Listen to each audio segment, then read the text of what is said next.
एक बार महात्मा बुद्ध किसी गांव में प्रवचन दे रहे थे।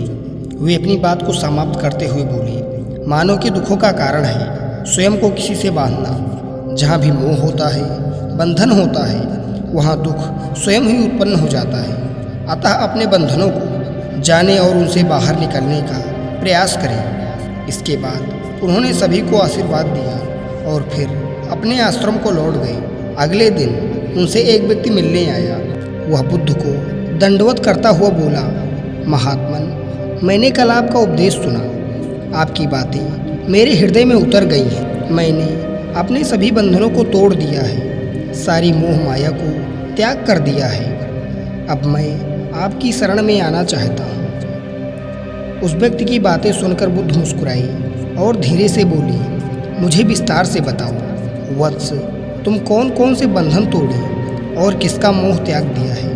वह व्यक्ति बोला, मेरे घर पर मेरे बूढ़े माता पिता और मेरी पत्नी है। मेरा एक छोटा बच्चा भी है।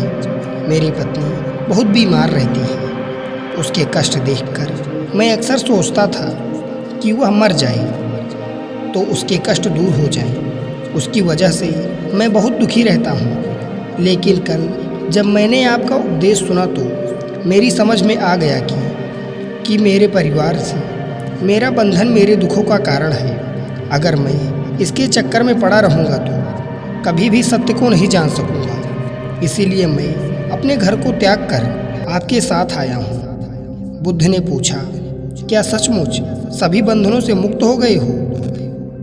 देख लो, कहीं कोई बंधन तुम्हारे पीछे तो नहीं रह गया। वह व्यक्ति बोला, नहीं प्रभु, मैं अपने जीवन की सारी चीज़ों को पीछे छोड़ आया हूँ और अब आगे बढ़ना चाहता हूँ। बुद्ध ने कहा, अगर ऐसी बात है तो फिर ठीक है। आज तुम यहीं आश्रम में रुको। कल मैं तुम्हें बताऊँगा कि तुम्हें क्या करना है। बुद्ध ने अपने एक शिष्य की ओर इशारा किया। शिष्य ने उसे आश्रम के अतिथि कक्ष में पहुँचा दिया। वह व्यक्ति उत्सुकतापूर्वक आश्रम की गतिविधियाँ देखता रहा। उन्हें देखकर वह बहुत प्रसन्न हुआ और अपने सौभाग्य पर खूब इतराता रहा। अगले दिन बुद्ध ने उस व्यक्ति को एक कार्य सौंपते हुए कहा, तुम्हें पूर्व दिशा में जाना है।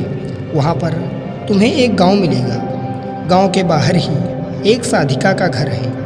वह तुम्हें कोई वस्तु देगी। उसे लेकर तुम्हें मेरे पास आना है। वह व्यक्ति पूर्व दिशा की ओर चल पड़ा। गर्मी का मौसम था। कुछ ही देर में वह पसीने से तरबतर हो गया। उसे प्यास भी सताने लगी। वह सोचने लगा कि अगर मैं इस समय अपने घर में होता तो इस तरह गर्मी में पसीना नहीं बहाना पड़ता। कुछ दूर और चलने पर उसे भूख भी सताने लगी। पर वहाँ एक सुनसान बंजर रास्ता था। आसपास न तो कोई पेड़ था और ना ही पोखर तालाब। वह पुनः सोचने लगा कि अगर मैं इस समय अपने घर पर होता तो अपनी पत्नी के हाथ का बना स्वादिष्ट भोजन कर रहा होता। पता नहीं क्यों बुद्ध ने मुझे गर्मी में इतने दूर भेज दिया। काफ़ी देर तक चलने के बाद वह व्यक्ति उस गांव में पहुंचा। गांव के बाहर ही एक घर बना हुआ था। उसने दरवाजे के पास पहुंचकर उसे धीरे से खटखटाया। दरवाजे को एक साधिका ने खोला। उसके चेहरे पर एक अद्भुत तेज था। वह व्यक्ति उसे देखकर मंत्रमुग्ध हो गया। साधिका ने उसे अभिवादन करते हुए कहा, मैं जानती हूँ आपको महात्मा बुद्ध ने भेजा है। आप अंदर आ जाएं। वह व्यक्ति घर के अंदर चला गया। साधिका के कहने पर उसने पानी से मुंह हाथ धोया और एक चटाई पर बैठ गया। साधिका ने उसके सामने भोजन की थाली रख दी। वह जल्दी जल्दी भोजन करने लगा। अचानक उस व्यक्ति की नज़र उस साधिका के पैरों पर पड़ी। उसके पैरों पर एक अद्भुत तेज था। उसके पैरों की सुंदरता को वह व्यक्ति देखता ही रह गया। तभी साधिका ने उसका ध्यान भंग कर दिया। वह बोली, जिस व्यक्ति को बुद्ध के चरणों में स्थान मिल जाता है वह फिर किसी अन्य के चरणों की आवश्यकता नहीं पड़ती। साधिका की बात सुनकर वह व्यक्ति लज्जित हो गया और नजरें नीची करके चुपचाप भोजन करने लगा। भोजन करने के बाद साधिका ने कहा, आप बहुत दूर से आए हैं, थक गए होंगे, यहीं चटाई पर लेट जाएं, मैं आपको पंखा कर दूंगी। वह व्यक्ति बहुत थका हुआ था। वह चटाई पर लेट गया। अपनी आंखें बंद कर ली। साधिका उसे पंखा करने लगी, पर लेटने के बाद भी उस व्यक्ति को चैन नहीं आया। उसने धीरे से अपनी पलकों को खोला और चोर नज़रों से साधिका को देखने लगा। वह सोचने लगा, यह स्त्री कितनी सुंदर है, इसकी वाणी कितनी मोहक है। अगर यह मेरी पत्नी होती तो मेरा जीवन स्वर्ग हो जाता। साधिका इसके मन की बातों को समझ गई। वह बोली, शरीर में कुछ नहीं रखा, यह केवल मांस, मज्जा और अस्थियों का जोड़ है। जो व्यक्ति इसके आकर्षक से मुक्त हो जाता है वही सत्य को प्राप्त कर पाता है। यह सुनकर वह व्यक्ति घबरा गया। वह चटाई से उठकर बैठ गया और बोला, अब मुझे बुद्ध के पास जाना चाहिए। कृपया आप मुझे वह सामान दे दें जिसके लिए बुद्ध ने कहा था। साधिका ने मुस्कुराकर जवाब दिया, बुद्ध ने आपको जिस कार्य के लिए भेजा था वह तो पूर्ण हो चुका है। साधिका की यह बात उस व्यक्ति को समझ नहीं आई। वह दरवाजे की ओर बढ़ चला। दरवाजे के पास पहुंचकर वह एक क्षण के लिए रुका और पलटकर बोला, क्या आप अंतर्यामी हैं? आपने मेरी मन की बातें कैसे समझ ली?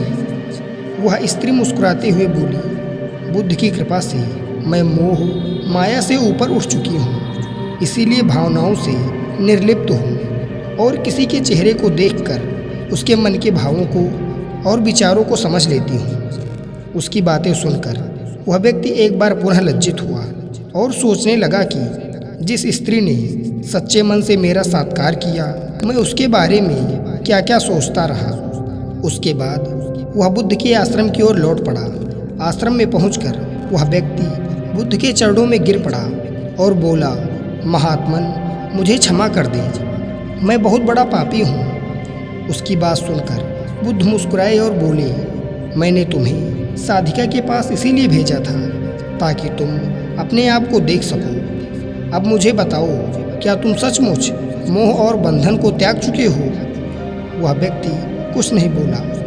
वह नजरें नीचे किए चुपचाप खड़ा रहा। बुद्ध ने कहा, बाहरी बंधन और मोह को त्यागने से हम बंधन मुक्त नहीं होते। दरअसल बंधन और मोह हमारे भीतर होता है। तुमने परिवार को छोड़ दिया और सोचा कि मैं बंधन मुक्त हो गया, लेकिन जैसे ही तुम्हें अवसर मिला तुम्हारे भीतर का मोह तुरंत ही जाग उठा और इसी वजह से आज तुम अपने आप को पापी समझ रहे हो। मुझे क्षमा कर दे प्रभु। उस व्यक्ति ने अपने हाथ जोड़ लिए। फिर वह धीरे से बोला, आप सही कह रहे हैं, मैं केवल अपनी पत्नी से पीछा छुड़ाना चाहता था। 1 वर्ष से हमारे बीच संबंध भी नहीं बन पाई। मैं कुछ ज़्यादा कमाता भी नहीं हूँ, इसीलिए मैं अपने परिवार के दायित्वों का निर्वहन भी ढंग से नहीं कर पा रहा हूँ। शायद इसीलिए मैं अपने परिवार से पीछा छुड़ाना चाहता था, पर अब मैं समझ गया हूँ मेरा परिवार ही मेरा सत्य है और उसके दायित्वों का निर्वहन ही मेरा एक असली कर्म है। बुद्ध बोले, मैं जो कुछ कहता हूँ वह अपने अनुभव के आधार पर कहता हूँ।